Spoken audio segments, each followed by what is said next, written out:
Hi, my name is Kailey Grooms, and for my presentation, I chose the topic of the bleaching syndrome, but in the specifics of going into detail about one specific country and culture, and then looking at how they are affected by the bleaching syndrome. So I chose to talk about South Korea and research more about four different things about that. The manifestations of the bleaching syndrome there, the negative effects that the people there face because of this syndrome, so the role that social media plays in it, because that's something that's new, and then I also wanted to look at the way that people are combating this whole thing.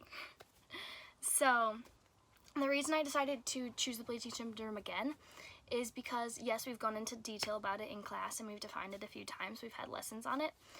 I just think to define it is really good, and that's a start about understanding something, but really to dive deeper and have one example followed by multiple smaller examples is really going to push it in and help people better understand this whole concept, because I mean, I didn't know anything about this concept really.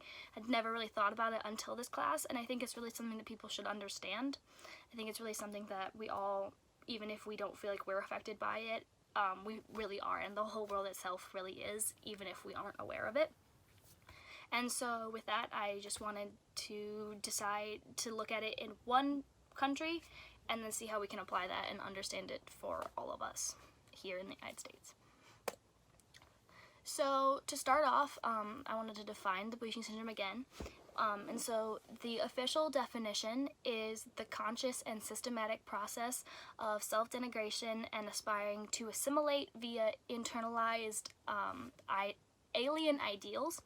And so that's a little hard to understand, so I kind of broke it down and I put it in my own words, and I kind of have it as the act of changing oneself in order to fit into what is seen as the ideal standards of Western beauty.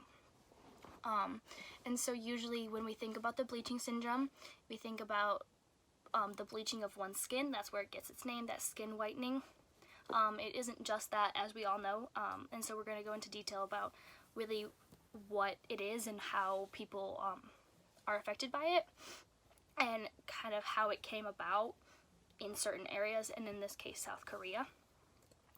So some of the causes of the bleaching syndrome again are that Western beauty is idealized and has been idealized in media throughout history. This isn't something that has just recently started. This isn't something that we've just seen in the past few years. It is something that has been around for a long time, ever since, it just really depends on where we see it in time, but it really has been something that's been around for a very long time.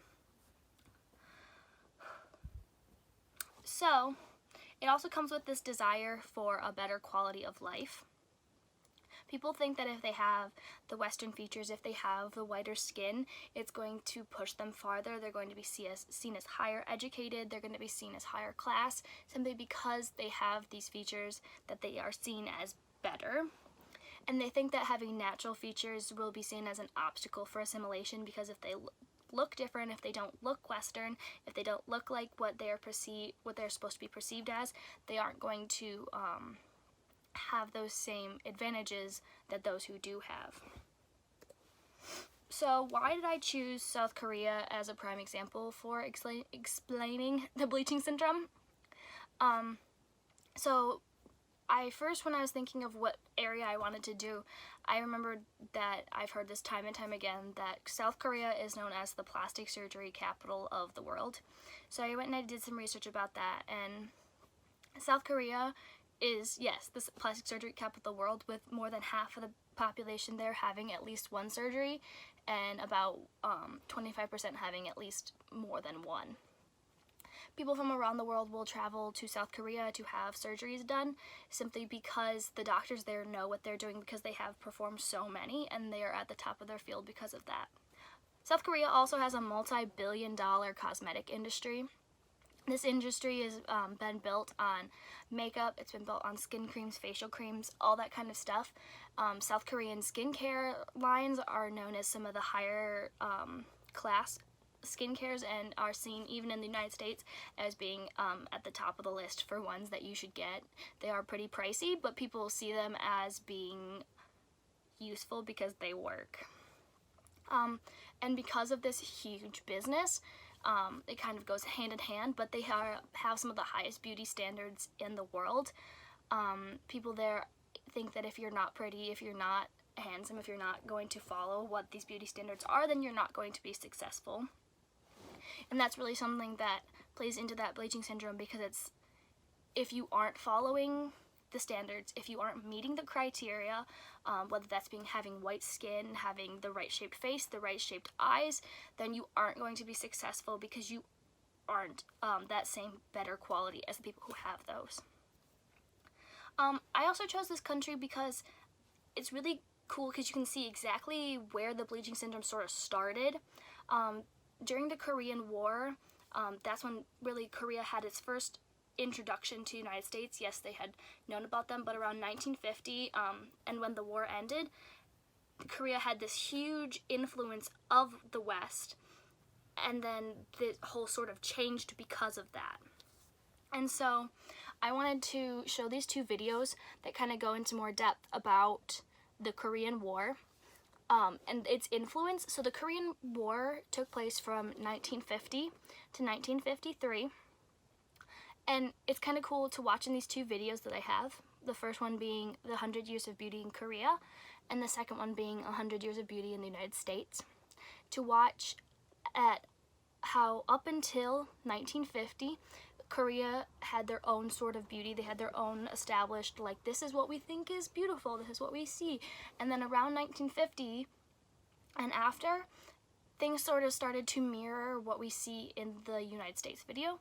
That's not saying that fashion trends don't travel across countries and across the world, but it does show that there has been an influence, and it has made a splash in the Korean beauty world. And so I just want to show you guys those two videos.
So did you see there, again, at that 1950 mark, where the beauty in Korea sort of started to mirror that of the United States? And that really is because of the Korean War. That influence that they had there started to change how people saw as beauty, what beauty was, and it started to change what people thought they needed to do in order to be seen as beautiful. So the first subject that we're going to talk about here is the manifestation of the bleaching syndrome in South Korea. We're going to talk about some of the things that people do simply because they think that they must in order to be seen as beautiful, to be seen as successful, some procedures and some other things like that. So the first thing that we're going to talk about here is plastic surgery. So plastic surgery first became popular after the Korean War in the 1950s. And so now today, 1 in 3 women have had between 19 and 29 cosmetic surgeries. Plastic surgery is given as gifts. It's given to kids who are graduating. It's given as birthday presents.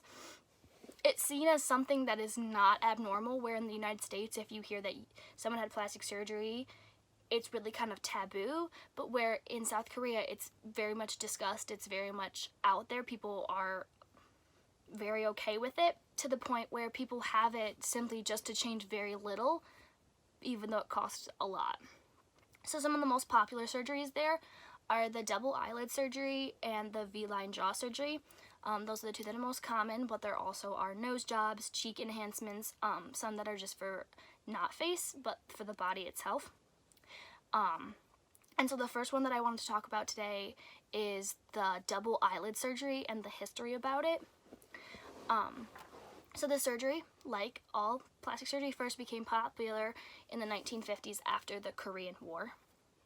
So American doctors are said to have originated this surgery, and they did it on military wives who were Korean, in order to fix what was seen as the Oriental eye and to fix it into being the Occidental eye.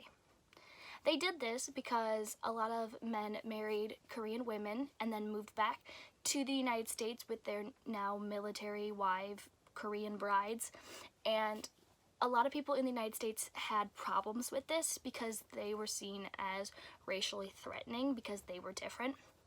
So if they had the surgery before they went back to the United States, they were seen as less threatening. It was easier for them to assimilate, so it was easier on the wives, it was easier on the family, and it was easier on the other people who didn't have to pretend or have to see people who were different than them, and that was really hard at that time. People weren't very accepting.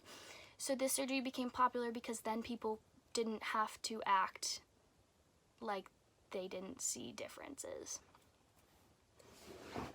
So in one of the articles that I read about this whole surgery, there was a doctor who was a plastic surgeon who has performed many double eyelid surgeries, and her name was Dr. Taeyeon Kim, and she says, "While it is primarily beauty that motivates today's women's desire to alter their eyes, this beauty is built on a legacy of a history of Western science and race that privileged the white body as the normal, beautiful body." And it's just interesting to see that people who are even performing this surgery realize that it's being done because people think that to look more white and to look more Caucasian will make them more beautiful, even though there's no proof of there's no science that's done behind this that says that the white race is superior at all. It's just that people have pushed this idea throughout history to the point where people now believe it, and it's ingrained in them even though there's no evidence to prove it. So the V-line jaw surgery is the second most common surgery that's performed in South Korea. And it's a surgery that changes the area here on your face, on your jaw. It chisels that down to change the stereotype that people of Asian descent have a more round face. It gives them now the more egg-shaped face, which is very commonly looked upon as being more beautiful in that area of the world. It's very sought after. And this surgery costs between $5,000 to $7,000. And it really doesn't change that much. It just changed just a little bit, and it's seen as something that is very necessary for young women to do. My dog just walked in. So skin whitening is the second thing that we're going to talk about now. So having lighter skin is seen as a symbol of high class and education in South Korea.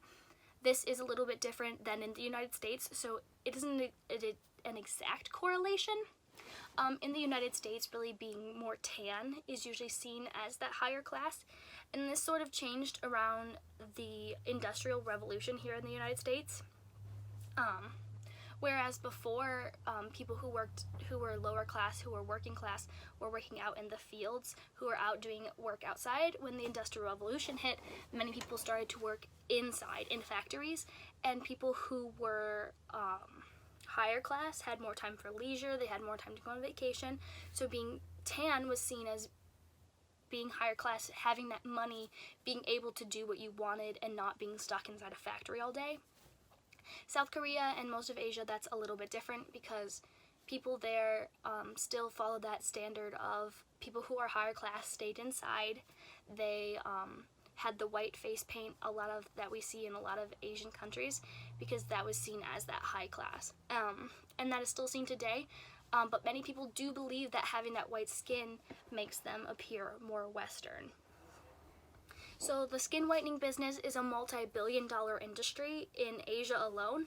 If we look around the world, it also is very big in, let's say, Africa, in other countries, in Europe, in the United States even.